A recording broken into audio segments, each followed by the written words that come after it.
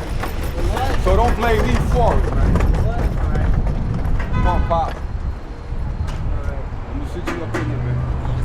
Pull it out a little bit more, Pop. Yeah. Come on, Pop.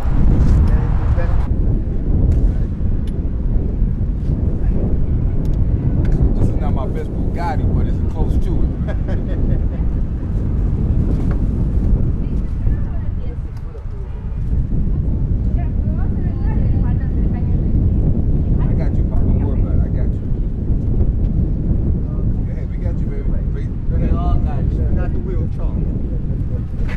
Going through this. Like this. Yeah, I got you. Now, what we gotta be careful is that those two legs don't slip forward. Yeah, I got you. Slip back. Yeah, he's gonna support him. Yeah, we're gonna go slow. You got it, Bubba? We're gonna go slow. Yeah, let him go. Yeah, get next time. So just square it out. Wait a minute, hold it. Which legs turn? These are straight legs back here. This one. That's turning? Yeah. Okay, somebody on each side of him. Come on. Yeah. Ready? All right. Go. You're going 45 miles an hour. Don't worry about it. You okay? Luxury. Are you smiling? Are you smiling? Luxury. Where's the thing? Right now. He getting rolled in. Yo, Pharaoh, are we to put a men hut or should we call you Imhotep? We're gonna hit you with Imhotep. Come on, what the hell are you talking about? You want to turn it around? Which way? We could turn it that way. Okay. Yeah, it'll make everything all easier.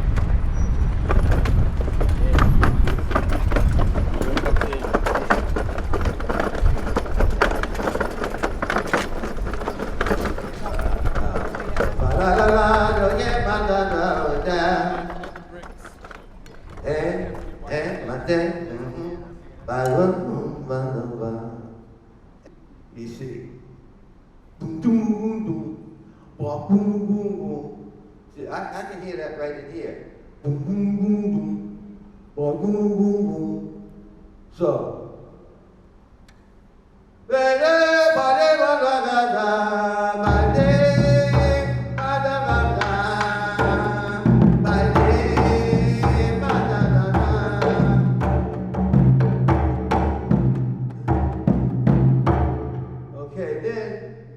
we started learning another rhythm that was so popular, you know, everybody said, tumbao. Oh.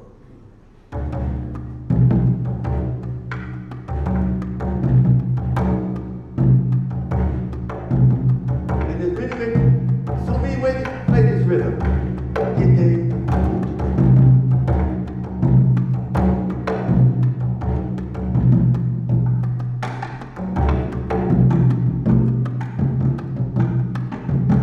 Baby,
cell phone. Somebody told me to say, when will the gig start tonight? Oh boy. Turn off my cell phone, huh? This is ridiculous. I heard this extra sound on. I said, where's that coming from? The spooks is talking to me.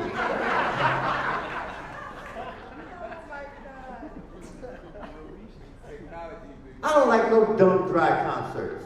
We can talk, we can laugh, you know what I mean? Let's make it real, sitting up here, I'm on the stage, listen to me.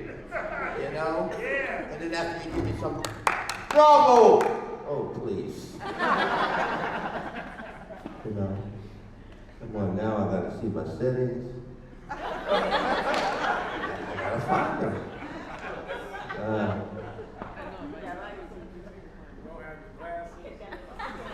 Oh! They're coming. Volume, that's what I gotta turn it down. My ringtone.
Akash Mittal on alto saxophone. Martin Zimmerman on electric guitar. William Parker on acoustic bass. Timothy Angulo on drums. My name is Peyton Fletcher on saxophone.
but it became the you and the me that we always wanted to be.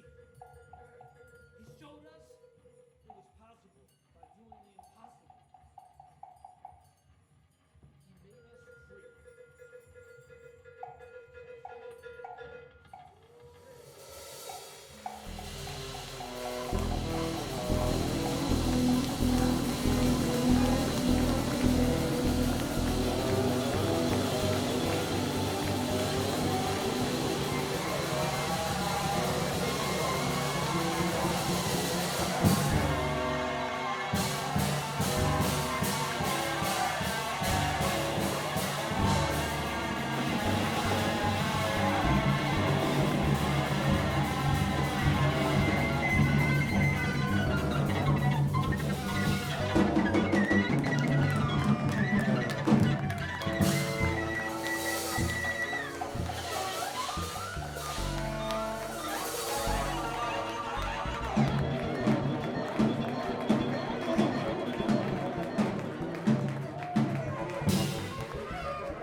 I gotta cut you off a little bit because I only got 12 minutes and I took 15.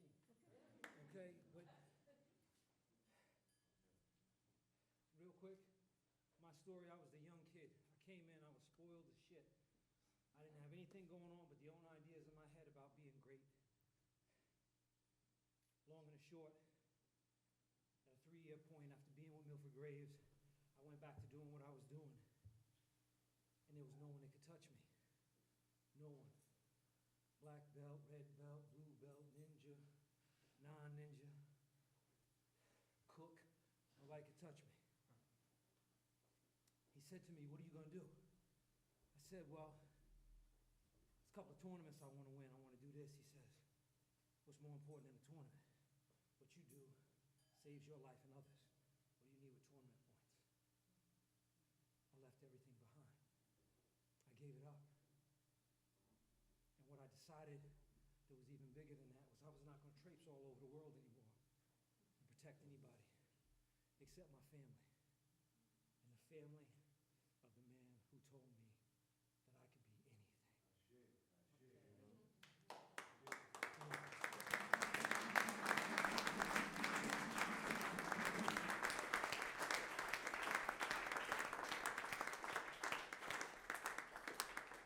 What he gave us, every last one of us who wears this color that represents the sun, we are the beginning and the end to everything.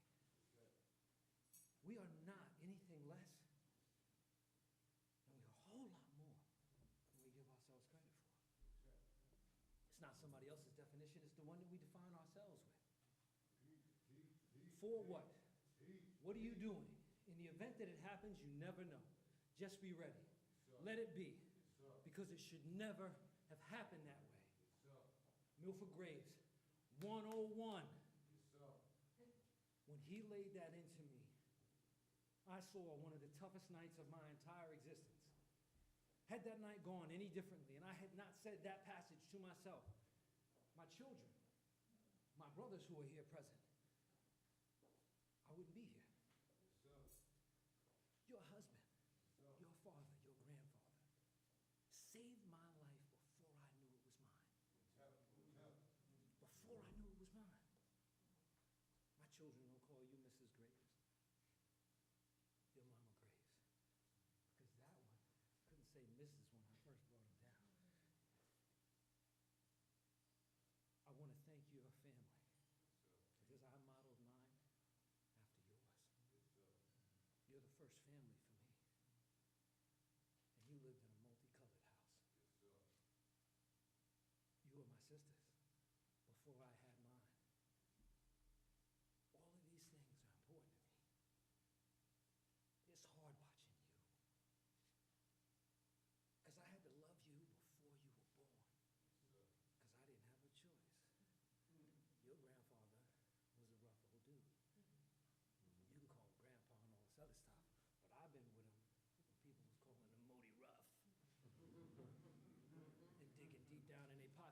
thought they might get taken. But to see a man who came from that do the things that he did in his house, because you grew up in South Jamaica, Queens. But you ain't have no South Jamaica, Queens mindset, not with Milford Graves in the house. Because if he changed my ignorant mind, hell, y'all came from him. Hold on. Let's not exclude the vessel. I want to thank everybody who's been touched by a man who's touched me. None of this is written down. None of what we did here tonight was planned. It was all Milford Graves style.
Hi, my name is Shahzad Ismaili.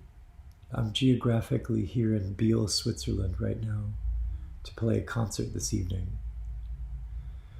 But I appreciate the artist space very much for allowing me to be here with you in this way right now, and for curating such a beautiful collection of professors' work all around you.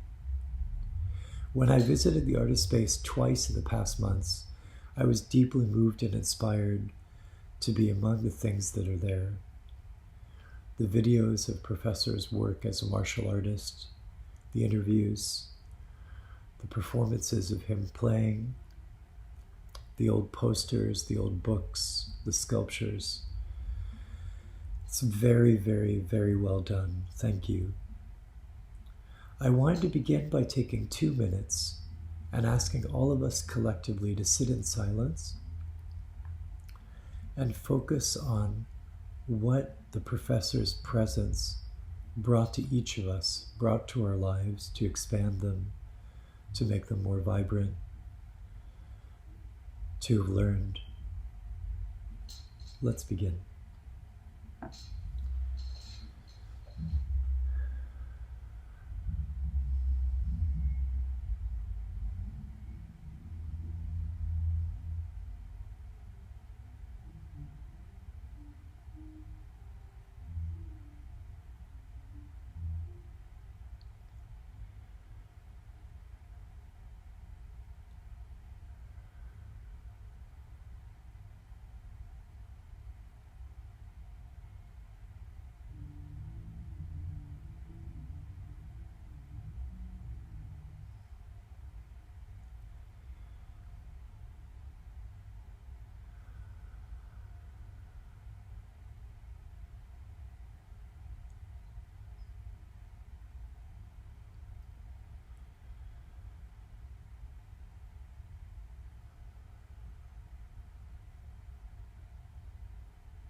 there's certain ways when you vocalize, man, you've got to do certain things. You know what I mean? So if I say ah, if I'm doing ah, if I'm doing like bi, da, you know? Because if I say like bi, bi, you taste a bit of food.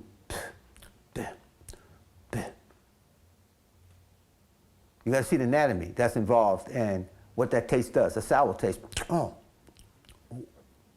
that's up to. Now, when you if you do certain kind of, you know, pronounce certain kind of vowels or consonants, pay attention, man, to the whole anatomical structure set up. That's sweet for me. So you get down into that pitch level. So that's how I put that off, and I translated the different tastes, man, to the different notes, man. One of the publications I was reading, man, and it's a thing like, well, why does minor scales, why are they related to sadness, melancholy, man? And why is the major ones to like joy, happy, and up and all that there? And I figured that one out by playing with the autonomic nervous system. Okay? So if you're going to go to the so-called yang side, if you're going to go to, that's the sympathetic nervous system. You're going to mess with your adrenaline. That's the more aggressive side, man, like to share. Okay? If you go to the yin side, or the parasympathetic side, that's more of your reduced side, you know, your easy side. Now they both can check each other. Okay. Too much, there's something got to come in and say, we have to lessen it. We'll give you less.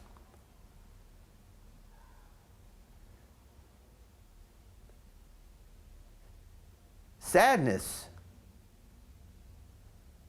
can be related to crying.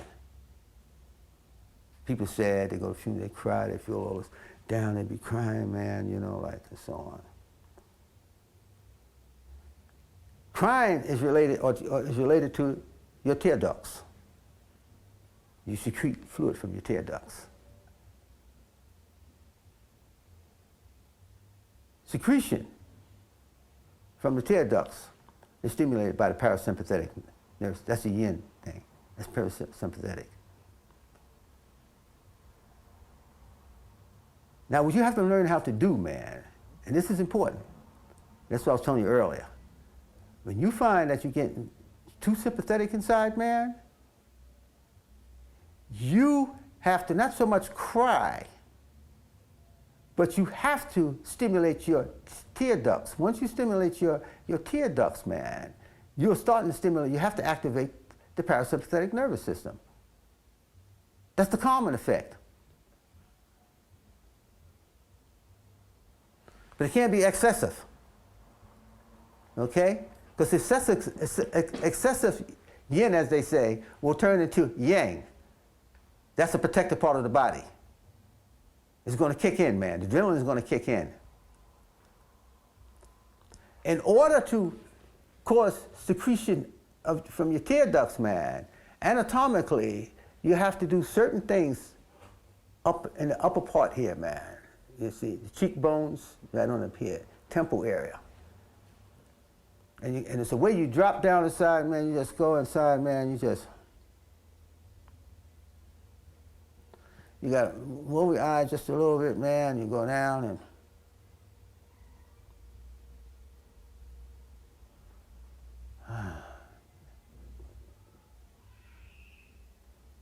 see, I'm starting to lubricate my eyes now. You can't see that far away.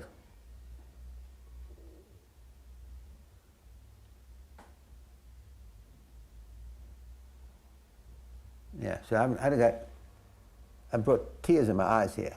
I just excited my sympathetic nervous system. So, if you're gonna go, da da da da da, as soon as you go in between, you understand? You're hitting that semitone and going to a more minor thing. You have to use the same muscle and nerve involvement, man, that's used to create tears. You see? So naturally, when the ear hears that, man, the human being is also responding to that, man, that tone. They're hearing that tone and they're saying it inside. So what it does is stimulate the same yin apparatus. That's my theory on what the heck is happening, man. What minor tones is about, man. Yeah, oh, yeah. And that's the old thing. Check this out. Ah, ooh, yeah, ooh. Ah, oh, no. Yeah, boy. Ah, yeah, you can see the stuff coming out even more now over here. I got so, I feel so good. It's so good to me. Yes, I have the blues. That don't do nothing, man. I'm down here. I got the blues. One is taking, the sympathetic takes it more on here. You understand? It doesn't take it up into this area here, man. So it's no big thing with major and minor, man. Major intervals are too wide. You're not stimulating that apparatus, that neuromuscular apparatus that stimulates tear glands. Anytime the tear, the body knows, man, that's just becoming into a mode to protect you, man, from getting, like this here. So when you're all charged up like this here, man, you got to know to go back down. And maybe take going back and singing that, now he know. Over the last few years, I have really involved myself in polymeter playing of different kind of meters. In other words, different feelings. It's different feelings. This is doing one feeling, this is doing another feeling. In other words, this may be doing a sad feeling, this may be doing like a happy feeling. Sometimes almost like a contradiction that you set up with inside. And it's not only twofold, where they're talking about the two parts of the brains. It's multifold. Because, see, that simple type of sadness may produce, like, just subdivisions of that sadness that takes on all different kind of degrees of sadness. See, it may be sadness because somebody told you that there was death. It may be sadness because you broke your favorite dish. It was all sadness, but different types of sadness, but lumped up as just one big sadness.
Everybody. Greetings. My name is Chief Baba Neil Clark, and I'm here because I was supposed to be here. On your program, you see Will Calhoun, because I didn't think I was going to be here, so I called Will and asked him if he could come in my place. And I got here, and Will is not here. So, we're gonna go ahead because the Creator has a master plan. I am honored to be here to speak about my big brother. And I am even more so honored because Will Calhoun couldn't be here, but my big brother, Andrew Sorrell.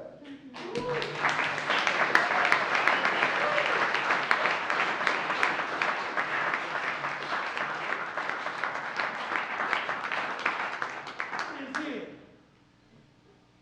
Now, I want to talk for a couple of minutes and then we're going to play for a few minutes. But I want to explain that Milford is my big brother, as Andrew is my big brother, as Kwaku is my little brother, as well as Will Calhoun.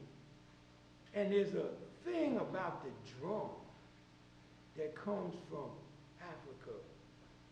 And Africa is a real touchy thing because a lot of times people don't want to talk about Africa because of pain or guilt or trauma. So in this country, we don't really want to talk about Africa. But I'm here to say that we got to talk about Africa because when I met Milford, it was on my quest to understand how to play the African drums. I was playing, and I had played with some very significant people, and it went very well. And then all of a sudden, I ran up against some African drummers who totally blew my mind. And then I realized that all of my self-taught and all of my jamming and everything that I had engaged in, I needed to find a teacher to open the doors to those understandings for me. And it was in my pursuit of that understanding with Chief Bey, with Lucas Shea Wiles, with Bobby Ashangi, with the whole African exploratory community that existed in Jamaica, Queens, that everybody told me about Milford Graves. So that today, everything that we know of Milford about, the creative genius that spirit that embodied, that was in that body for the time that it was here, that creative spirit was a spirit that explored the roots. And to me, that's the most important thing because everything that we listen to Milford talking about, drumming, harmony, the heartbeat, martial arts, art, herbology, acupuncture. And I know I'm missing some stuff. I know I'm missing some stuff. But the thing is, everything that we saw, all of those expressions that we saw were the result of Milford going to the root of each one of those things. He studied African drumming. We didn't hear him talking a lot about it. But if one is literate, one heard it. One heard it. One could hear, he revealed to us the melodics and harmonics that he went to the root of a heartbeat. He went to the root. He dissected. He took it apart. It's not that it wasn't there, but he was paying attention to the root. And you know how in The Wizard of Oz, when Dorothy was in the land of Oz and she had gone and done everything that she was told to do, and she got back and The wizard said, pay no attention to the man behind the screen. But the man behind the screen is really what was making everything happen. Milford was looking behind the curtain to the man behind the screen. In every dimension that we could think of, he was looking so that he was articulating with vocabulary his artistic spirit was creating and expressing with a vocabulary that had been acquired from looking behind the screen. And a lot of times we don't pay attention to that. We don't pay attention to the seeds. We don't pay attention to the sprouts. We don't pay attention to the roots. We don't pay attention to the stem or the trunk because we're busy looking at the bouquet or the flowers. But Milford is an example of what happens when one takes the time to look for the root that came from the seed, that came from the sprout, that came from the seed to the root that nurtured the tree that is so impressive to us. And I'm here to share that with you because I'm Milford's little brother, and he always, but then I found there was a point at which Milford was calling me to tell me to come because folks were not getting what he was talking about. He said, when the movie came out, when Jake's movie came out, he called me and said, you gotta come, you gotta come, you gotta come, because people are talking about this, people are talking about that, people are talking about the other things, but I did this for the drummers. I did this for the drummers. The drummers who sit in the back and support everybody else and get the solo at the end of the night. After they supported everybody else. And Milford said, I did this for the drummers. You gotta come. You gotta spread the word to the drummers. Because all of that stuff that he revealed to us in the art, and in the martial arts, and in the herbs, and into this, and into that, that's all rhythm. It's all rhythm.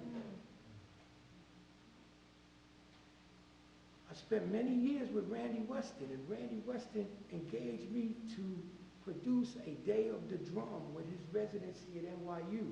And he said, we have to do this because people always hear the drummers play, but they never hear the drummers talk about what they're thinking about when they're playing. This is for Milford.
I'm very short. Thank you, everyone, for coming. My name is Danielle. Maybe I'm too close to it. My name is Danielle Jackson, and I'm the curator here at Artist Space. So on behalf of Artist Space and Arts Nova Workshop, I'd like to thank you all for attending this very special event honoring the life and work of Milford Graves. There is a real healing and spiritual energy vibrating from these walls, these floors, in the air. It's in the air. And it's really been such a powerful blessing to witness this throughout the night. For us, it's been the highest honor to organize Milford Graves' Fundamental Frequency and to host this event. So I just wanted to say a few thank yous to the Graves family. Thank you for entrusting us and allowing us to share this space with you. And to the musicians and all the performers today, thank you for creating such a beautiful energy to honor the life and work of Milford Graves. Every major project takes a village, so I wanted to take a moment to just shout out the team, Rosarta, Stella, Nita, Maya, Miriam, Witz, Jay, as well as Bo Gordon and Jake McGinsky. I don't think this project could have happened without you or even ran so smoothly. So I thank you. To close, I'd like to end with a message from one of Milford's contemporaries and former collaborators, Wadada Leo Smith. And it goes, "My love for Milford Graves is in the music we made, both live performances and recordings. His music cannot be described if one has not heard him in live performances or recordings. His music was/is a universe, with his rhythm units orbiting much like the planets as they swim clearly with authority and beauty. His music is implanted in the universe forever. His music is implanted in the universe forever. Thank you.